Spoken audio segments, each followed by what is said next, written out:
Yeah, this is the opening slide. So, have a guess, guys. What am I talking about today? Real estate. Yeah, double click on that. What am I going to talk about?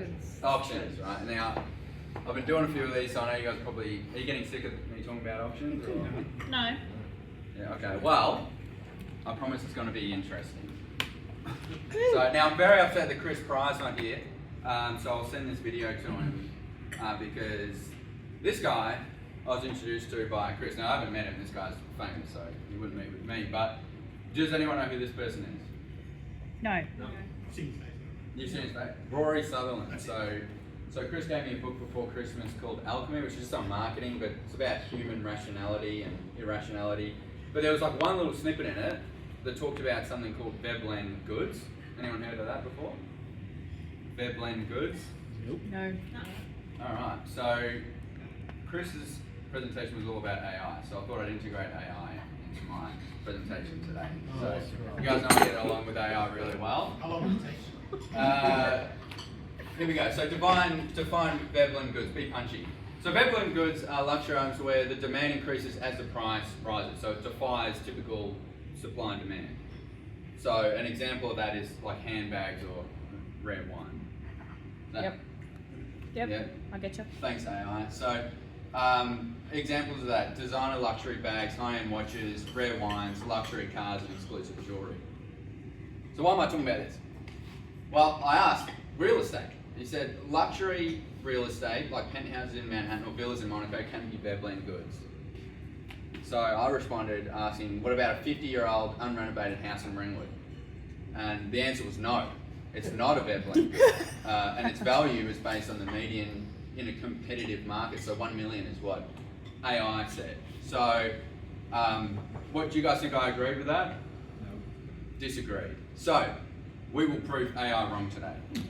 How does that sound? Great. Awesome. So everyone mute your phones because again we don't want any picking up problems later. So quick disclaimer as well. If it's private sale, AI is correct. Private sale is not going to make a home a Veblen good. I'm talking about auction today. But I'm going to double click on that a little bit. So quick interlude. Alright. So you have decided to buy a Rolex. Right? You've done your research, you've decided to buy a Rolex and obviously you can afford one, right? So here's a Rolex here. Ben will like this example as well. So it's $34,000. Fair bit of money, but the exclusivity is what drives the price up. So it's not necessarily, hasn't cost them that much, but it's to wear a Rolex on your wrist, rolling on the wrist, all that jazz, right? So if you have made a decision to buy a Rolex, are you going to pay that amount of money? Yeah, you're going to. There's no getting around it. If you want a Rolex, you're paying $34,000. So yes, that's it, $34,000. Now, if you're going to buy this beautiful home here, and it's private sale, and it's $1 million, what are you thinking about the price as the buyer buying private sale? Too expensive. Yeah, I'm going to offer them 900 or less. So AI is correct. It's not going to work here for private sale. So just summarising that, no buyer wants to pay you what you want when you're selling a house. Is that fair to say?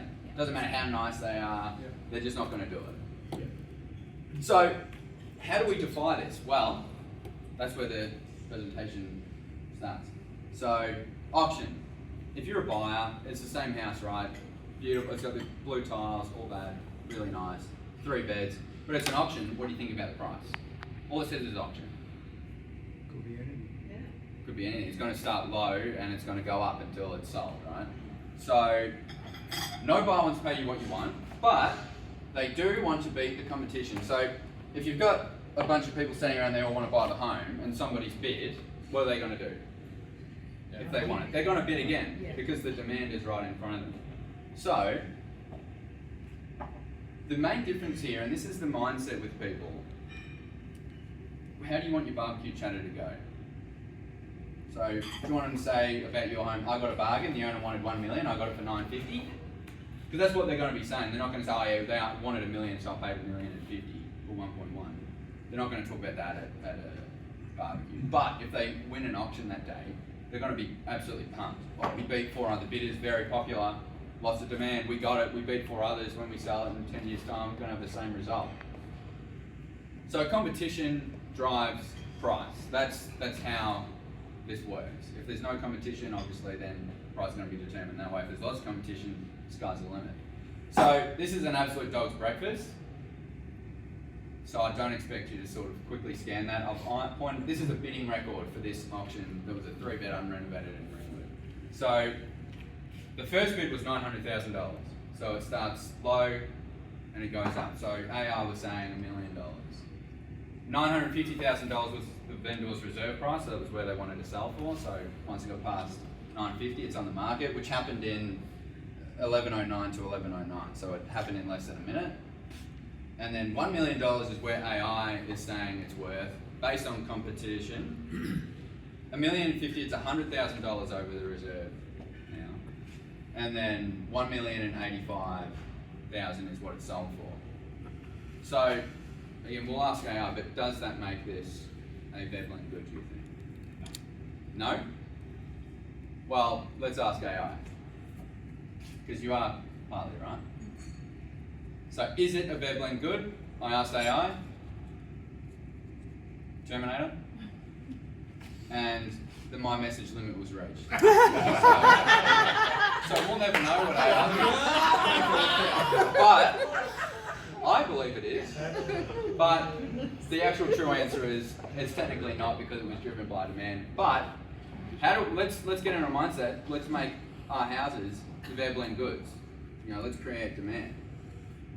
Now, my ideal referral is anyone that wants their property to be a Veblen good, regardless of where it is. So that might be a 2-bedroom unit in Kilside that I mentioned this morning that's $410,000. It could be a Veblen good. Now, a quick disclaimer on this as well. Ready? Yep. Booking an auction is not the silver bullet. It's just part of a process, a 3-phase process. So if you want to find out more about that, I've still got time here. So if you have any questions, let me know. Otherwise, book a one-to-one. Good job. Well done. Any questions? Oh. Thanks, Tom Cruise. One question, what are you doing to reach your limit on the AI? You don't It's even not have bank like account. It's got a prepare cheap one account. version. Cheap version. With the free version. Free version, that happens to me all the time. We're in It's a so recession, annoying. so I'm not. And then you Cost of living comes down, I'll do it. rather than Yeah. I can testify to Connor winning his home by auction. My husband was like, no way, we're not doing auction, no one will come. People are too scared, especially first home buyers. And then after chatting to Connor, he was like, okay, we should do what Connor says. And Connor got, I think, over 100,000 more than what we wanted. Not me, it was. The AI. I'm just. But also, he's just like insane work with the Yeah. 3 weeks leading up to that auction as well. Yeah, and most of the bidders are first home buyers. So yeah, look, really, my bread and butter is people who are skeptical. Like specifically, if they say I'm definitely not doing auction, I'm not going to be an evangelist and ram down their throat. But there's 2 ways to sell a house in Victoria: private sale and auction. Now, Melbourne is the auction capital of the world, so really, it's a real estate agent's responsibility to run through both. Even if the person doesn't want to hear it, they need to know what's going on. So, and statistically, the best price comes on auction day. That's a fact, isn't it, PJ? So, if you know anyone, if you're at a barbecue, we're doing private sale, we're going to ask high and, they're going to pay it. Just, 30 minutes, coffee, run through the auction process, they'll probably go auction. So, yeah, And anyway. it's unconditional. And it's unconditional. Oh, well. Explain that. So auction, you'll go on a market on your terms. A buyer is buying it based on the settlement that's announced on the date, and it's unconditional. So they don't get 3 days. No finance clause, no cooling off. It's sold. Right. Got to do Private it. sale, a bank is literally going to respond to them and say, you need to go subject to finance. Protect yourself. It's a fiduciary responsibility to tell you to go conditional finance. Now, if it's an auction mark and the buyer says, I'm going on auction this Saturday, can I be subject to finance? What do you say to them? So if you're not, you've got to get auction ready. Get auction ready. Let's get you approved. So that's Gives everyone how long from putting it up for auction to the auction does it take? about 25 days. Okay. So do you So you got time. Fine. Got time to get your Oh, you've got inspections plenty of done. time. So you tell your buyers then that they have to be auction ready to explain that process? Yeah, it's service. That's why it's not just silver bullet. You got to actually service people. Otherwise, it would just be auction on that weekend. It's giving you 3 weeks to get people And that's prepared. what I mean by saying Connor did so much work. He had so many opens, but he followed up all of those buyers and and made sure that he knew coming in that we had a legitimate 3-4 bidders that day. I think we had 6. Came Yeah, down you should to know. 2. Yeah. Can you expand your auction, like you said, You can. approximately 25 days? You can, but the reason you don't is because generally, and again, this is based on like evidence, the best price comes in the first 30 days. Yeah. So Right. you're sort of working in with that. State trustees, because of one public holiday, and because they're going to take 3 weeks to get the contract, they call the shots. It's going to be 6 weeks. So would that limit buyers being that, I know finance, every time I've gone, it takes a lot longer than 4 weeks usually, and it's just because of the banks and... Yeah, but Would it's that going to be limit- it's going to be approved, right? But why should the owner take on that risk? Right, so That's- it's still unconditional? Yeah, it's still unconditional. Like, of course, the bank's got to give you finance, but yeah, the whole thing with private sale of value. Well, okay, I as the owner, I'm just going to wait for you. I'm going to take it off the market and wait 4 weeks.